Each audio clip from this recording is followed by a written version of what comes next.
Assalamualaikum warahmatullahi wabarakatuh. Alhamdulillah teman-teman, bertemu lagi di channel Nasirus Sunnah. Baik teman-teman, saya akan mereaksi satu video di sini. Ada video di mana ada polisi yang mendatangi Ustadz Firanda Andirja. Kita belum tahu apa yang terjadi di sini teman-teman.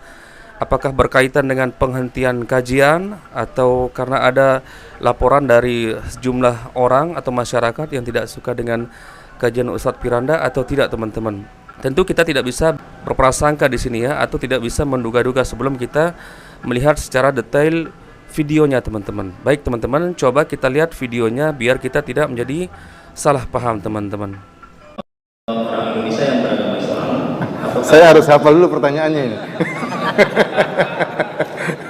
Orang Islam yang tinggal di Indonesia atau orang Indonesia yang beragama Islam. Iya. Itu yang pertama. Kemudian yang kedua, berkaitan dengan pembahasan penindakan yang dilakukan oleh Polri sendiri terhadap terorisme sendiri. Tadi Ustaz menjelaskan ada 3 kafir yang tidak bisa kita bahas. Iya. Ya, gitu. Kemudian ada salah satunya hanya satu tadi yang Iya, kafir yang berperang. berkaitan dengan tindakan yang satu tadi, Polri telah mengambil tindakan dengan menembak mati, salah satunya adalah mengambil tindakan tegas menembak mati terorisme dalam ungkapannya.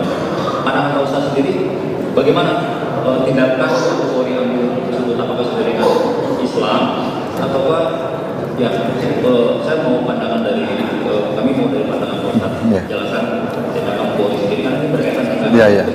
Masuk surga atau masuk neraka gitu. Iya. Oke ya. Salam. Saya rasa yang pertanyaan pertama saya kurang paham. Jadi saya melonjak kepada pertanyaan yang kedua yang mungkin lebih saya pahami dan mudah-mudahan lebih bermanfaat. Mengenai tindakan misalnya pemerintah atau Polri yang diantara hukuman yang diambil adalah dengan menembak ya. Karena mereka juga menembak, maka kita pun menembak ya. Sebelumnya ingin saya jelaskan bahwasanya akidah Ahlus Sunnah, dan ini dijelaskan dalam buku-buku para ulama ya. Saya tidak bicara omong kosong tapi dari buku-buku mereka, bahwasanya taat kepada pemerintah bagaimanapun kondisinya selama pemerintah tidak kafir. Tidak boleh memberontak terhadap pemerintah yang zalim selama dia muslim, selama dia masih membiarkan orang-orang sholat, maka tidak boleh seorang memberontak. Dan ini telah dikabarkan oleh Nabi sallallahu alaihi wasallam. Karena Nabi sallallahu alaihi wasallam banyak hadis, saya kunu umara fikum, akan ada pemerintah di antara kalian, qulubuhum qulubus syayatin fi jusmanil ins. Hati-hati mereka hati-hati syaitan, namun dalam tubuh manusia. Akan ada pemerintah yang model seperti ini. Entah sudah ada atau akan ada, wallahu alam. Kemudian Nabi sallallahu alaihi wasallam juga dalam hadis yang lain mengatakan, syiraru a'immatikum alladzina yal'anunakum wa tal'anunahum wa yad'una 'alaikum wa tad'una 'alaikum. Seburuk-buruk pemimpin kalian adalah para pemimpin yang melaknat kalian dan kalian melaknat mereka. Dan mereka mendoakan kecelakaan bagi kalian dan kalian juga mendoakan kecelakaan bagi mereka. Maka para sahabat bertanya, "Afala nunabidhuhum bisayf ya Rasulullah? Apakah boleh kami memberontak mereka, perang mereka?" Kata Rasulullah SAW, "La illa an tarau kufran buwahan indakum minallahi fihi burhan." Tidak boleh sampai kau lihat dia benar-benar kafir baru kau lakukan. Dia pergi misalnya merubah agamanya atau dia menginjak Al-Qur'an misalnya, itu lain lagi ceritanya. Ya, itu lain ceritanya. Para ulama mengatakan, taruhlah pemerintah ini kafir, ini pemerintah kita, pemimpin kita kafir. Tidak mau sholat, mencela Nabi, menghina Allah, menginjak Al-Qur'an. Pun kalau kita memberontak, para ulama mengatakan ada syarat yang perlu kita perhatikan, masalah kemampuan, bisa atau tidak. Kalau tidak bisa, sabar. Nabi saja Bilal disiksa, beliau sabar. Ibunya Ammar bin Yasir dibunuh, beliau sabar.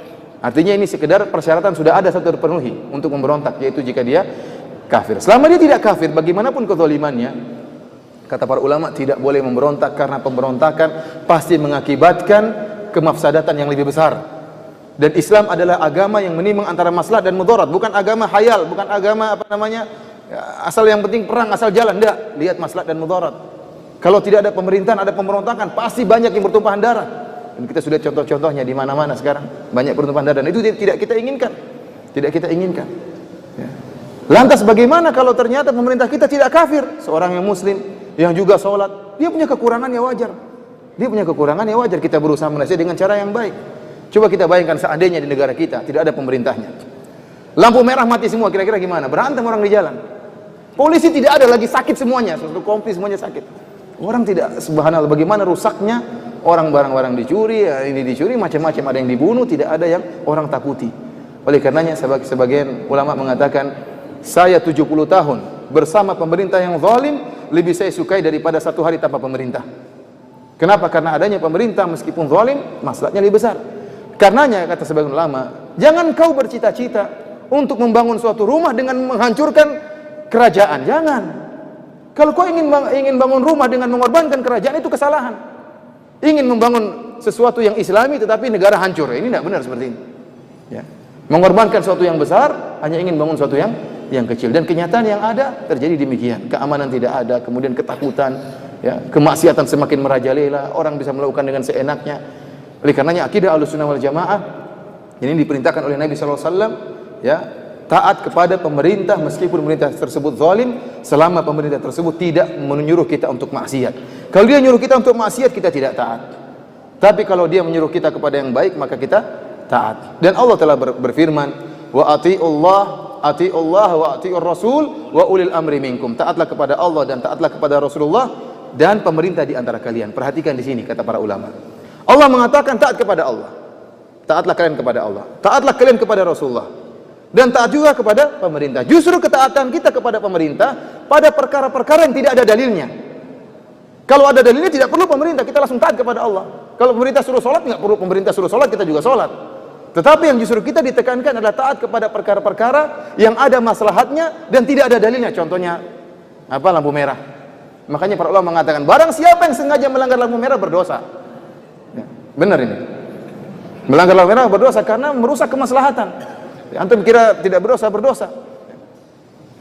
Kalau kita menghilangkan gangguan dari jalan dapat pahala, kalau kita meletakkan gangguan dapat dosa enggak? Dapat dosa. Melanggar ini mengganggu stabilitas keamanan. Ini berdosa. Kenapa? Melanggar perintah Allah, wa ulil amri minkum. Taatlah kepada pemerintah di antara kalian. Sekarang timbul pemberontakan. Kita dapati bahwasanya Ali bin Abi Thalib di zaman beliau muncul orang-orang Khawarij. Sebelum Ali bin Abi Thalib memerangi orang Khawarij, Ali bin Abi Thalib mengutus Ibnu Abbas. Ibnu Abbas diutus dengan pakai pakaian yang indah untuk berdialog dengan orang Khawarij. Orang-orang Khawarij tersebut adalah orang yang, ya kata Nabi sallallahu alaihi wasallam, tahqiruna salatakum ma'a salatim. Kalian akan merasa sepele, menyepelekan salat kalian dibandingkan salat mereka. Kenapa? Orang-orang Khawarij ini begitu hebat ibadahnya. Wajahnya pucat karena sering salat malam, sering puasa, jidatnya hitam, sangat hitam karena begitu rajin beribadah, pakaiannya lusuh, tidak mau dengan dunia. Maka datanglah Ibnu Abbas berdialog dengan mereka dengan pakaian yang indah. Maka mereka protes, kenapa kau pakai pakaian yang indah? Kata dia, apakah Allah mengharamkan pakaian yang indah? Akhirnya terjadi dialog sehingga sepertiga dari mereka sadar.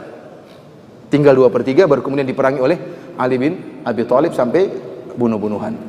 Intinya para hadirin, terutama pertanyaan yang disampaikan oleh Bapak tadi, ya, bahwasanya kalau memang kondisinya mengharuskan untuk membunuh mereka, ya, maka dilakukan. Jika memang itu mengharuskan, jika tidak kita lawan mereka, maka mereka akan semakin melakukan pembunuhan, maka kita menjalankan perintah pemerintah dan ini memang ada kemaslahatannya. Ya. Namun kalau bisa tidak dibunuh, kita berusaha tidak membunuh, kita berusaha menangkap, dan ini yang terbaik, kita tangkap mereka, kemudian kita kirim ustadz untuk menasihati mereka, ini yang terbaik. Tapi kalau memang kondisinya tidak mungkin kecuali dengan cara begitu, maka kalau tidak kita membunuh, mereka yang membunuh kita, ini maka diperbolehkan dan tidak mengapa. Wallahu a'lam bishawab. Masya Allah, ternyata itu dia videonya teman-teman. Ternyata bukan kajiannya dihentikan oleh polisi dan tentara, malah justru polisi ikut ngaji dengan Ustadz Firanda, bahkan ikut bermajelis. Bahkan di video tersebut kita lihat ada terjadi tanya jawab ya seputar tugas yang berkaitan dengan kepolisian teman-teman. Nah, ini menjadi pelajaran teman-teman, kalau polisi saja yang biasa menangani ya tugas-tugas kriminal ataupun yang sudah mengetahui mana itu radikalisme atau kekerasan, kenapa polisi bisa ikut ngaji dengan ustadz-ustadz salafi? Nah, lalu ada apa dengan saudara-saudara kaum muslimin di luar sana, bahkan sering menuduh ustadz-ustadz salafi atau kajian salafi ini terpapar paham radikalisme atau terorisme atau keras teman-teman. Ini ada apa teman-teman? Apa iya teman-teman lebih mengetahui masalah kriminal, masalah radikalisme dibanding dengan para polisi yang hadir di majelis ustadz-ustadz salafi? Salah satunya yaitu di kajian Ustadz Firanda yang barusan sama-sama kita saksikan teman-teman. Nah, ini sekaligus menjadi pembelajaran bagi kita untuk kita sama-sama berpikir teman-teman, menggunakan akal kita ya, menggunakan pikiran kita yang sehat teman-teman. Jangan-jangan kita yang salah teman-teman selama ini menilai dakwah salafi. Jangan-jangan selama ini kita yang salah menilai ustadz-ustadz salafi. selalu salah paham dengan apa yang menjadi penjelasan dari Ustadz Salafi. Harusnya majelis ini, video ini, di mana para polisi hadir, bahkan petingginya pun langsung hadir, menjadi pelajaran bagi kita. Mereka sendiri tahu bahwa apa yang namanya kekerasan, radikalisme, tindak kriminal, tapi mereka sedikit pun tidak menganggap dakwah salafi ini atau para ustadz salafi ini terpapar dengan apa yang sudah kita sebutkan barusan. Justru mereka aparat kepolisian, tentara ikut bermajelis di majelisnya ustadz salafi. Baik teman-teman, semoga ini menjadi pencerahan dan perbandingan bagi kita teman-teman. Baik teman-teman, semoga bermanfaat. Insyaallah kita bertemu lagi di video berikutnya. Assalamualaikum warahmatullahi wabarakatuh.